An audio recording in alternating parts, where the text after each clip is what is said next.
What a beautiful spirit you are. The theme for December is celebrating divine truth. The topic for today is welcoming the shadow.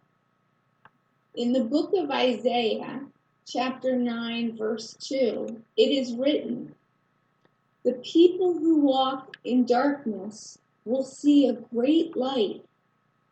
Those who live in the land of the shadow of death, upon them the light will shine." Dr. Jacob Israel Lieberman, a pioneer in the fields of light, vision, and consciousness, wrote, "What we call our shadow is nothing more than an aspect of our nature, waiting to be embraced and reclaimed."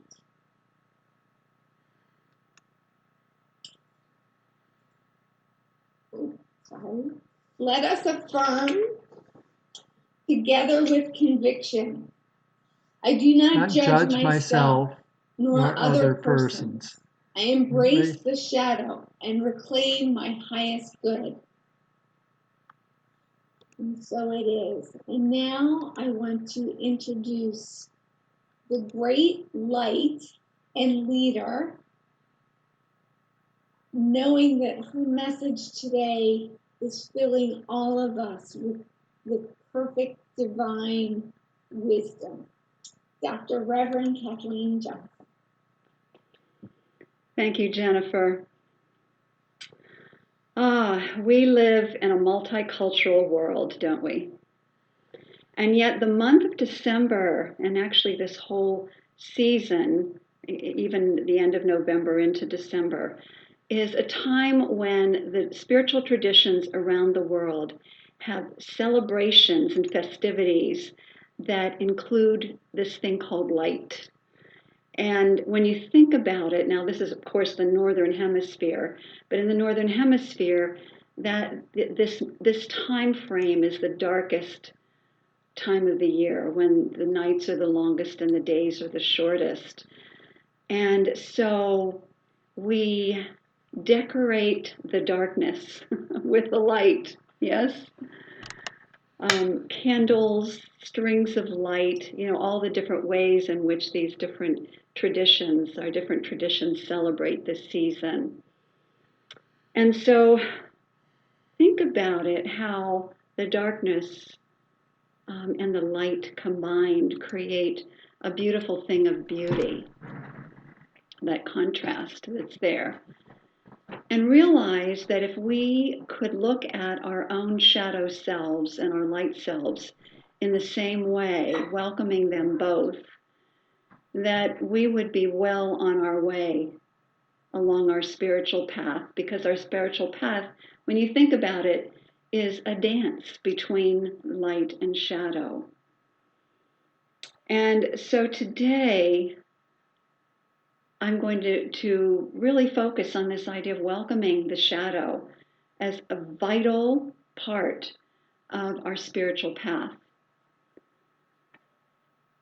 So it begins with an understanding that we are divine beings having a human experience. We're in these human bodies having this thing called a human experience. The spirit essence of us is eternal, has no beginning, has no end. We are a vital individualization of the Most High God. And so we live then in a world of with one foot in the world of divine reality, where we are whole, perfect, and complete divine beings of light, one with the one.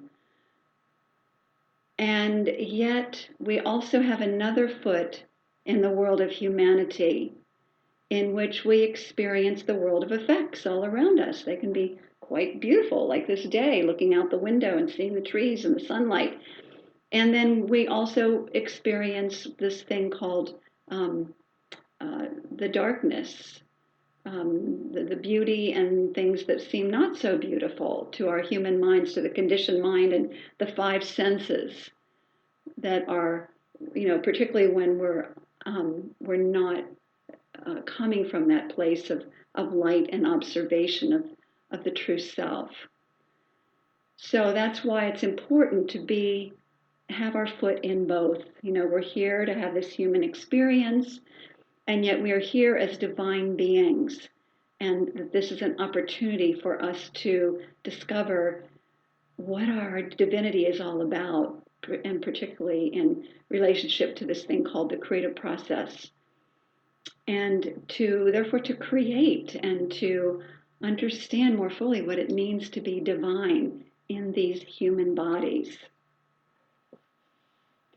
So then as spiritual beings having a human experience, we are in this whole experience simultaneously. It's kind of an interesting perspective, but it's a simultaneous 1 foot here and 1 foot there, and yet experiencing the whole of it.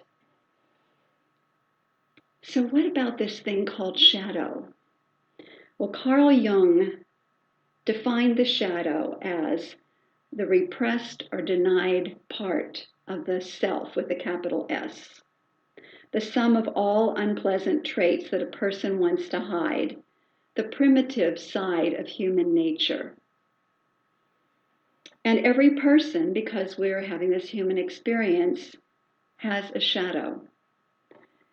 It's part of being human.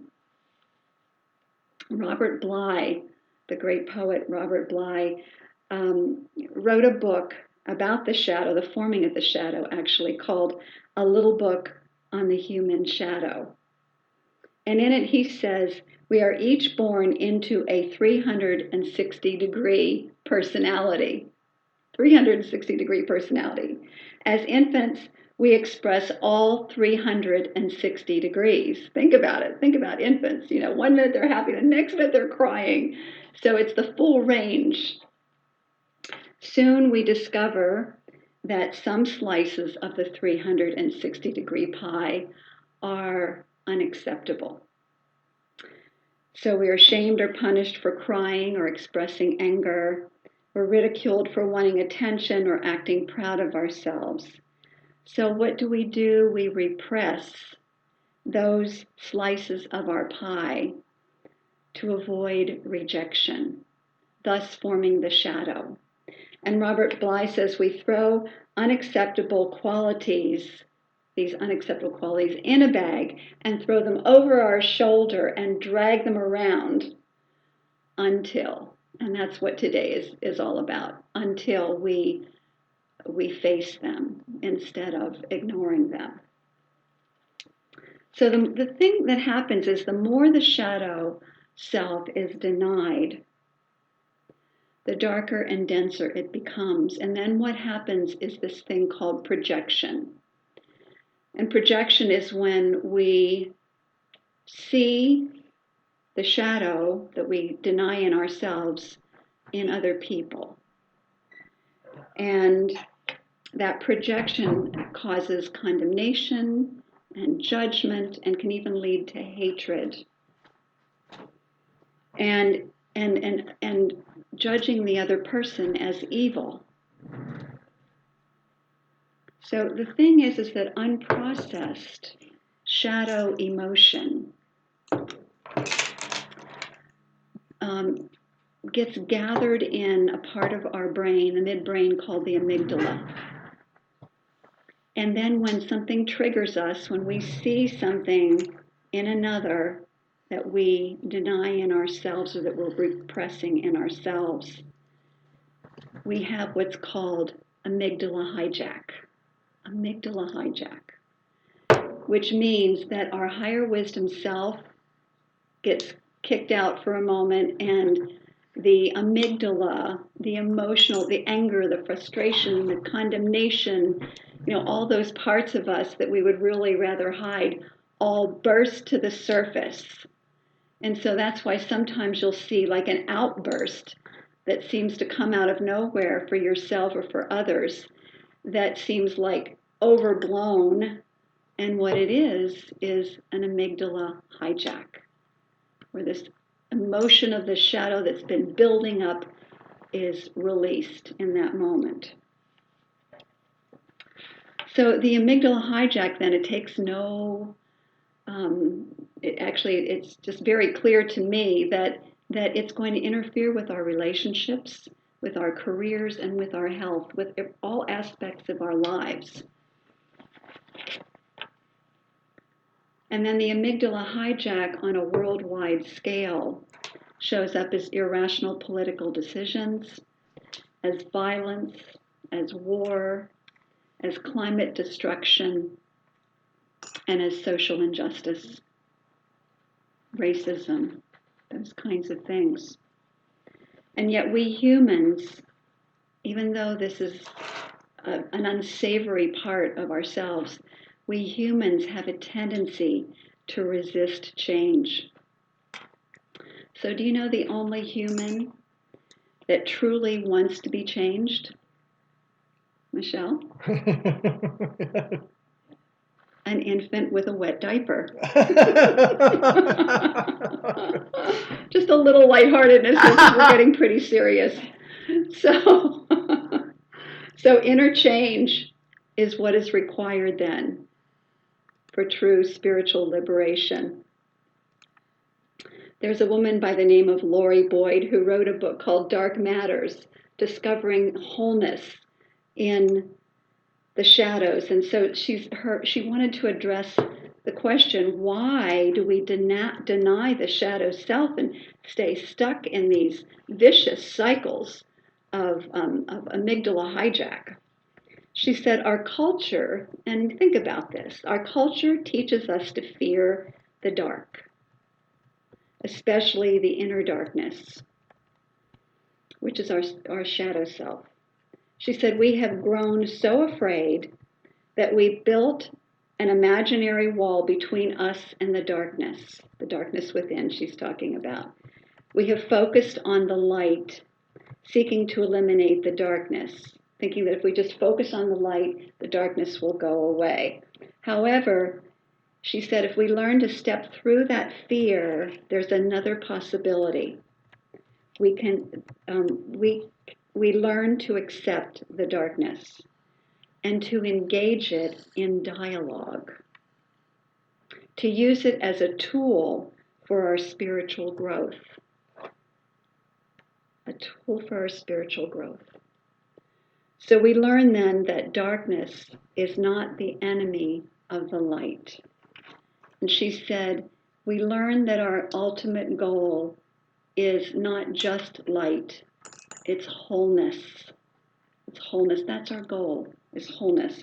And we learn that true spiritual wholeness is not denial of the dark side of ourselves, but rather embracing both the inner light and the inner darkness into, and listen to this, an integrated, healthy, transcendent whole, the integration of the darkness and the light together into this beautiful, healthy whole. Our spiritual teachings, the New Thought, Ancient Wisdom, Science of Mind teachings, are in full agreement with this, and so is modern science, which is beginning to see that light and shadow are all part of the whole.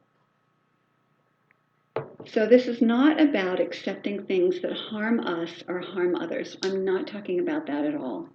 What I'm talking about is to remember that there is love or a call for love, and the shadow aspects of ourselves are calling for our love. A call for love. So I want to bring in a parable that was taught by Jesus the Christ some time ago, and look at it in this light of shadow and dark, light and dark. And what it says, I'm just going to read it. It says, the kingdom of heaven is like leaven that a woman took and hid in 3 measures of flour until all of it was leavened. The kingdom of heaven that he's talking about is within us. The kingdom of heaven is our wholeness. It is our divine self. It is It is what you could call the light.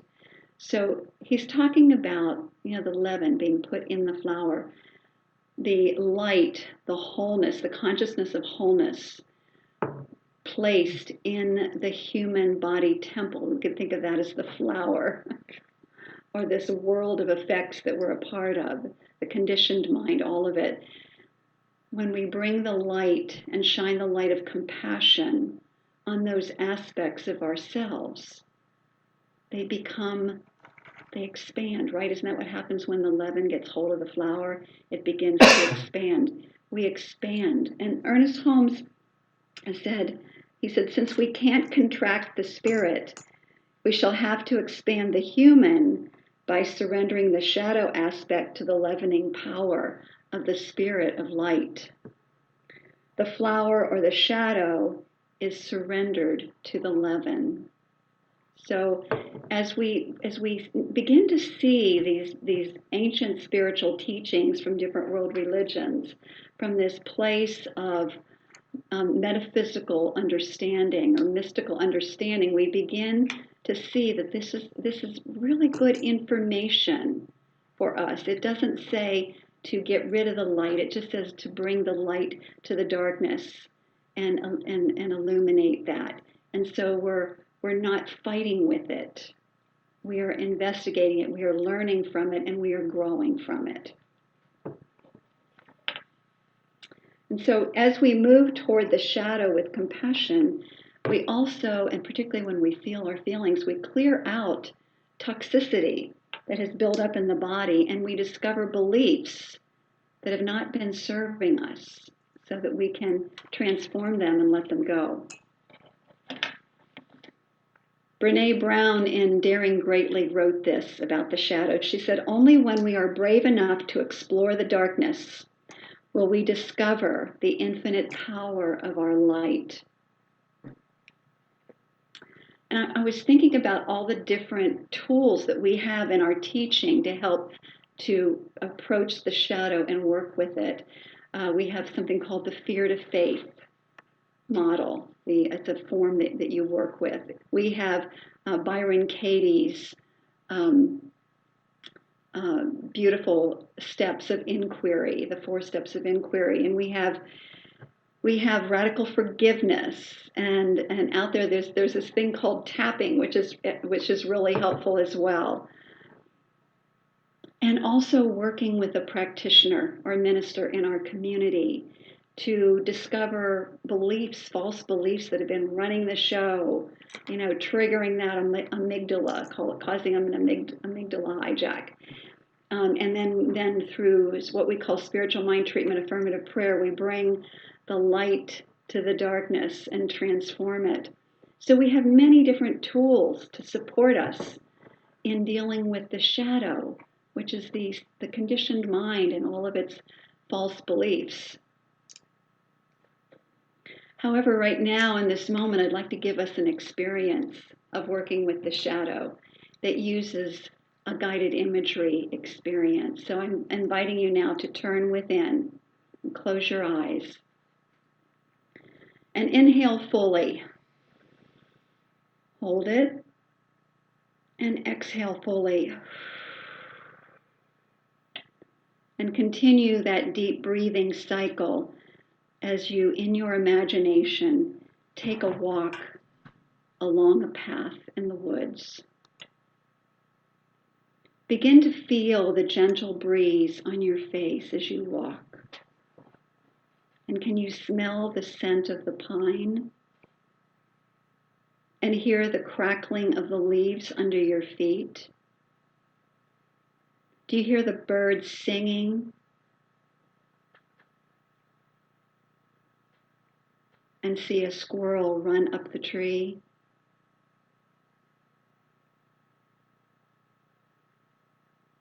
And now look, in that clearing over there, there's a small, friendly house. You approach the house, knock on the door. The door opens and a person representing your shadow self is standing there. You greet each other and notice, what is the shadow self's appearance. Take note of that. You invite this shadow self to sit with you on a bench to talk. Because you're coming from that divine self, you feel peaceful and you have compassion for the shadow self. You look the shadow self in the eyes and ask, what purpose do you serve? And now listen with ears and open heart.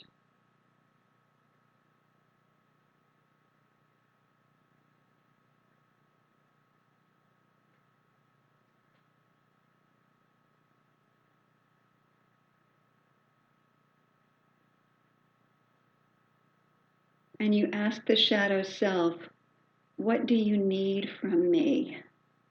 And listen to the response.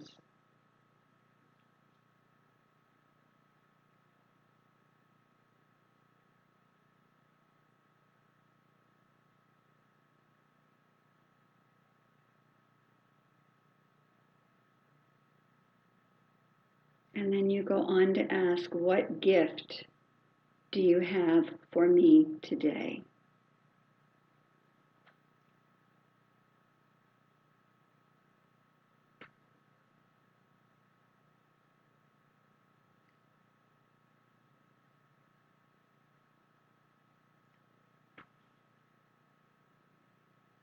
Feeling grateful, you now sit quietly with the shadow self, showering it with compassion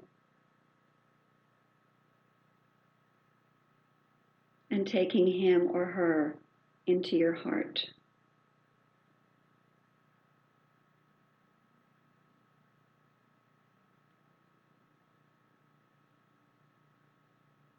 You are now ready to return, walking back into the forest, along the path, noticing the birds, the crunch of the leaves, feeling a deep new connection to your integrated, healthy, transcendent wholeness, better able to be the true light that you are. Take a breath, let it go. And when you're ready, wiggle your fingers and your toes and come back into the room, opening your eyes. And so, my friends, I trust that this journey for you is a powerful one